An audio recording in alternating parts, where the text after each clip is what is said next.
sebuah ironi besar dalam sejarah kepemimpinan manusia. Ironi yang sudah terjadi sejak ribuan tahun lalu dan entah kenapa masih terus berulang sampai sekarang.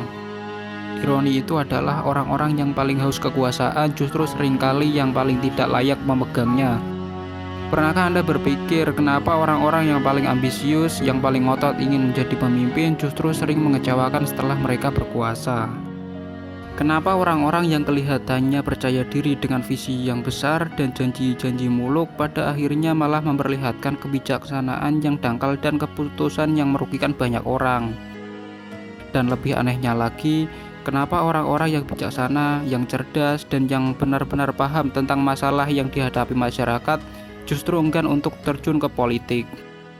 Kita akan melihat ke belakang, ke masa-masa ketika para filosof Yunani sudah memperingatkan kita tentang fenomena ini.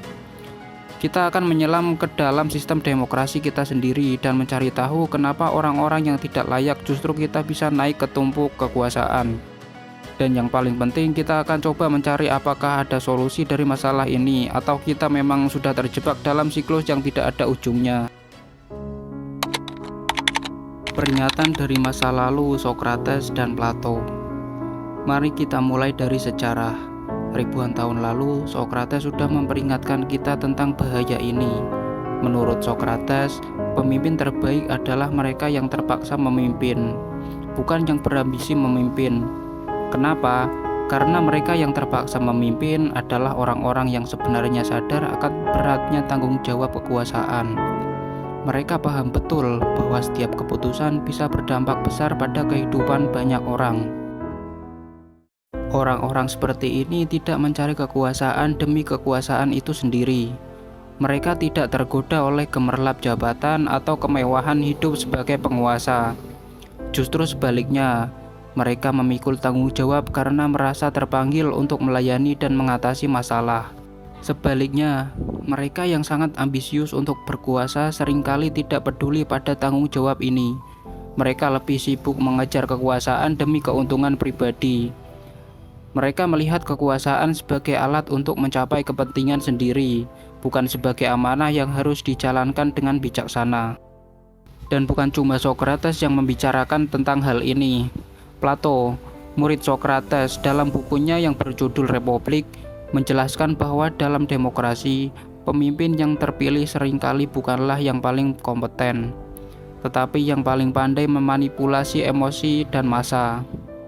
Plato menyebut mereka sebagai demagog, pemimpin populis yang pandai berbicara manis, berani membuat janji-janji muluk, tetapi tidak punya kapasitas untuk merealisasikannya. Akhirnya, ketika mereka berkuasa, yang terjadi adalah kekacauan dan korupsi. Paradoks dalam kepemimpinan. Ironi ini pada dasarnya adalah sebuah paradoks yang menyedihkan. Orang-orang yang benar-benar punya kapasitas, kebijaksanaan, dan visi seringkali justru merasa berat dengan kekuasaan. Mereka tahu betapa sulitnya membuat keputusan yang bisa mempengaruhi hidup banyak orang. Mereka sadar bahwa menjadi pemimpin bukan hanya soal mengambil keputusan, tetapi juga soal menanggung konsekuensi dari keputusan itu. Karena kesadaran ini, mereka justru ragu-ragu dan sering enggan untuk memegang kekuasaan. Mereka takut tidak bisa memenuhi harapan, takut membuat kesalahan yang berdampak besar. Sementara itu, orang-orang yang dangkal pemikirannya justru paling percaya diri untuk memimpin. Kenapa begitu? Karena mereka tidak sadar akan keterbatasan mereka sendiri. Mereka tidak mengerti kompleksitas masalah yang dihadapi. Jadi mereka merasa mudah saja dalam mengambil keputusan. Seperti kata pepatah, orang bodoh terlalu bodoh untuk tahu bahwa dia bodoh. Akibatnya mereka berani melangkah maju, berani berbicara lantang, dan terlihat meyakinkan. Padahal di balik percaya diri mereka tersembunyi ketidakmampuan untuk benar-benar menjadi seorang pemimpin yang bijaksana. Masalah dalam sistem demokrasi. Sekarang mari kita lihat kenyataan di sekitar kita.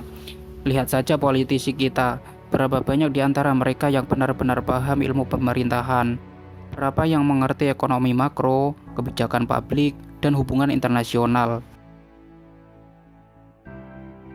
Kebanyakan dari mereka cuma bermodal popularitas dan uang. Mereka menggunakan strategi kampanye yang licik, memanipulasi emosi publik, dan memberikan janji-janji yang muluk yang tidak masuk akal. Dan ironisnya, sistem demokrasi kita justru sering menguntungkan tipe pemimpin yang seperti ini. Kenapa?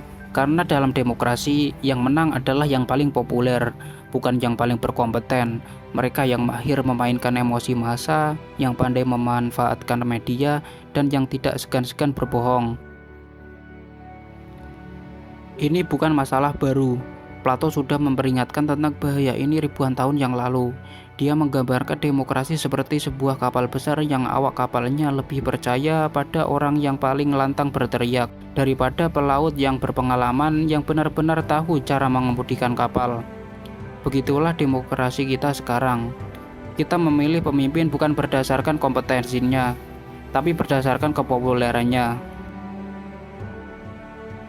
Jadi disinilah letak ironi terbesar dalam sejarah kepemimpinan manusia.